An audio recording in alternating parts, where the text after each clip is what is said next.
Presiden Prabowo Subianto meminta agar kebijakan pro rakyat di sektor perumahan yang sebelumnya berbayar kini digratiskan. Dilansir cnnindonesia.com, Menteri Perumahan dan Kawasan Permukiman Maru Arar Sirait mengungkapkan pemerintah mengajak para konglomerat di Indonesia untuk berpartisipasi membangun program perumahan sebanyak 3 juta rumah. Halo semua, perkenalkan nama saya Evina Angelika Putri.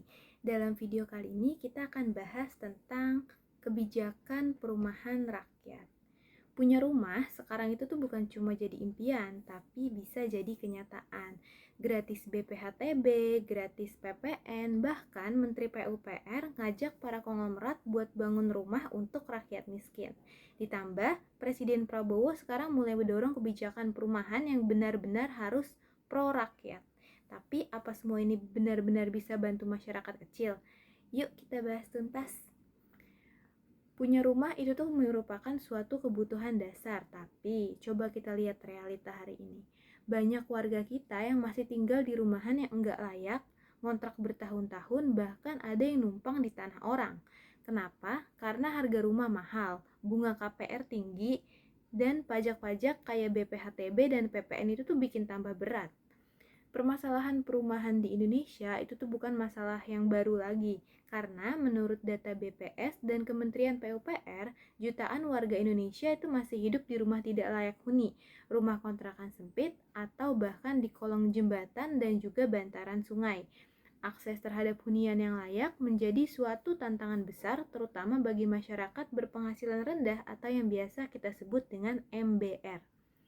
Harga tanah dan properti yang terus naik, ditambah beban pajak dan biaya administrasi seperti BPHTB atau yang kita kenal dengan bea perolehan hak atas tanah dan bangunan serta PPN, pajak pertambahan nilai, menjadi penghalang utama bagi masyarakat kecil untuk memiliki rumah sendiri. Padahal, rumah itu bukan soal hanya tempat tinggal, tapi rumah juga fondasi stabilitas sosial dan ekonomi keluarga. Oke, yang pertama kita bahas kali ini adalah tentang rumah subsidi bebas BPHTB dan PPN. Nah, sebagai upaya untuk menjawab tantangan ini, pemerintah tuh baru-baru ini mengeluarkan suatu kebijakan pembebasan BPHTB dan PPN untuk pembelian rumah subsidi.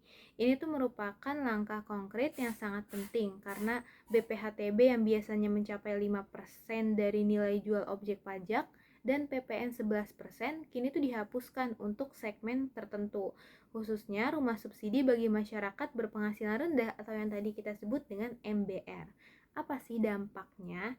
Jadi dengan dihapuskannya dua jenis pajak tersebut, maka harga rumah subsidi itu jadi lebih terjangkau. Sebagai contoh, jika sebelumnya punya rumah subsidi dengan harga 180 juta rupiah, dikenai biaya tambahan hampir 30 juta dari pajak ini, pajak itu.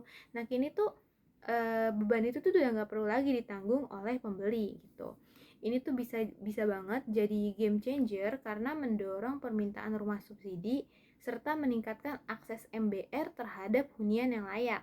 Namun, efektivitas kebijakan ini tuh juga bergantung pada kesiapan pasokan rumah dan juga regulasi pengembangnya. Yang kedua yang menarik, ini tuh Menteri ajak konglomerat. Jadi Menteri Pekerjaan Umum dan Perumahan Rakyat atau Menteri PUPR itu ngeluarin suatu pernyataan penting, yaitu ngajak konglomerat Indonesia untuk turut serta membangun rumah bagi warga miskin. Ini bukan sekedar wacana, tapi suatu bentuk strategi kolaboratif antara negara dan juga sektor swasta. Pemerintah itu menyadari bahwa APBN aja tuh nggak cukup untuk nyelesain backlog perumahan yang kini sudah mencapai 12 juta unit lebih.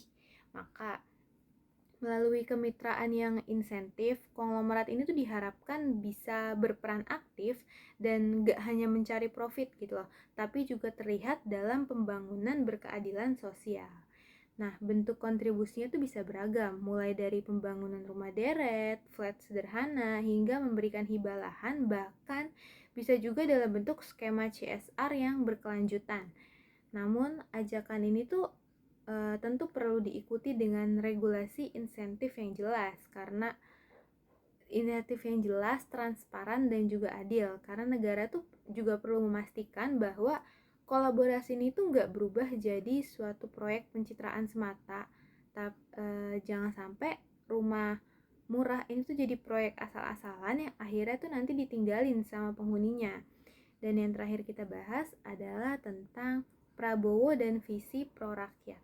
Jadi Presiden Prabowo juga punya perhatian khusus ke sektor perumahan. Di awal masa jabatannya beliau bilang kalau kebijakan perumahan itu tuh harus benar-benar pro rakyat.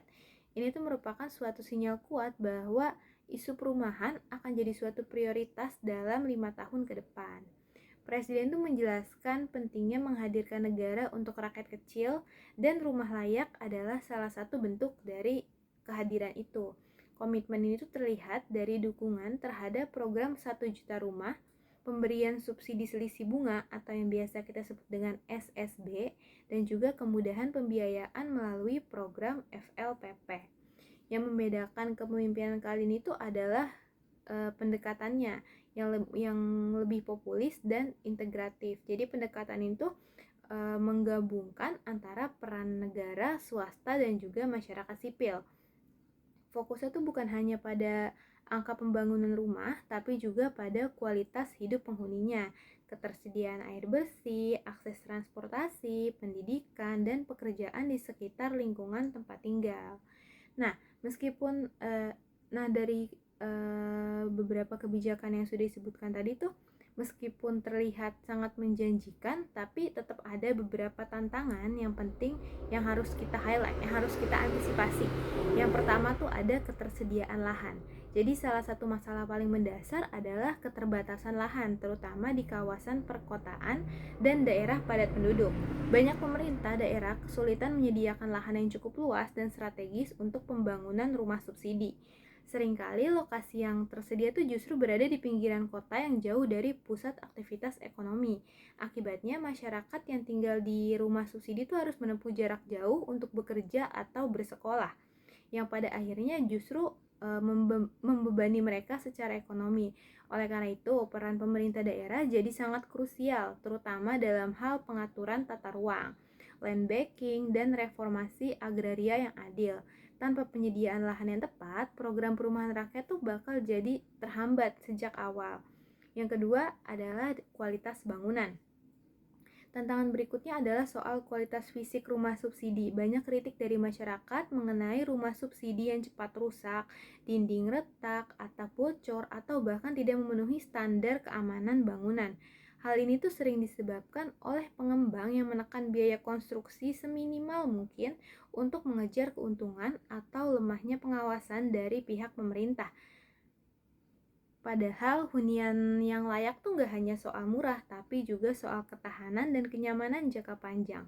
Pemerintah itu perlu meningkatkan sistem pengawasan dan menetapkan standar teknis minimum yang wajib dipenuhi oleh seluruh pengembang rumah subsidi dengan sanksi tegas bagi yang melanggar.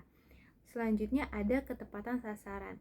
Salah satu ironi dari program rumah subsidi itu yang masih sering ditemukannya penyalahgunaan oleh pihak-pihak yang tidak berhak. Banyak rumah subsidi justru tuh malah dibeli sama investor, calo, atau orang yang mampu menggunakannya sebagai aset atau disewakan kembali. Jadi bukan dibeli sama masyarakat berpenghasilan rendah atau MBR gitu. Ini tuh jelas menyalahi tujuan awal program, yaitu membantu masyarakat berpenghasilan rendah untuk punya rumah.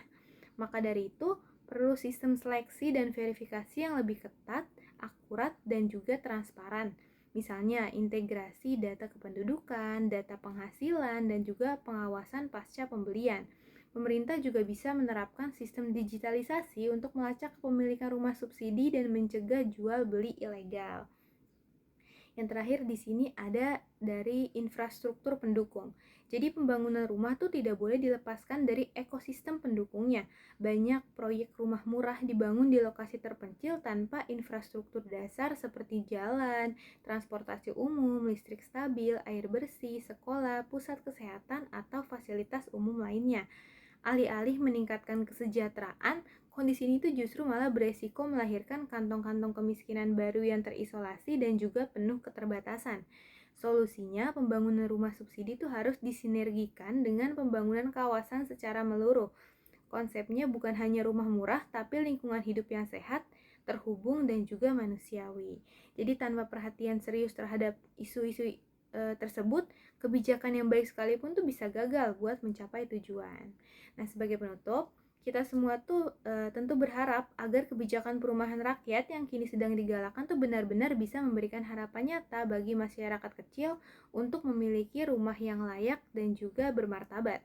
Punya rumah tuh bukan sekedar mimpi, tapi hak dasar setiap warga negara. Kebijakan perumahan yang adil, tepat sasaran, dan berkelanjutan bisa jadi kunci untuk mengangkat jutaan rakyat keluar dari kemiskinan struktural. Tapi ingat, kebijakan hebat aja tuh nggak cukup gitu loh. Diperlukan komitmen, pengawasan, dan partisipasi aktif dari semua pihak, yaitu pihak pemerintah, swasta, dan tentu saja kita sebagai warga negara. Kalau kita semua bergerak, bukan tidak mungkin Indonesia bisa mewujudkan keadilan ruang dan tempat tinggal yang layak untuk semua. Semoga harapan memiliki rumah tidak lagi jadi beban, tapi jadi kenyataan yang membahagiakan.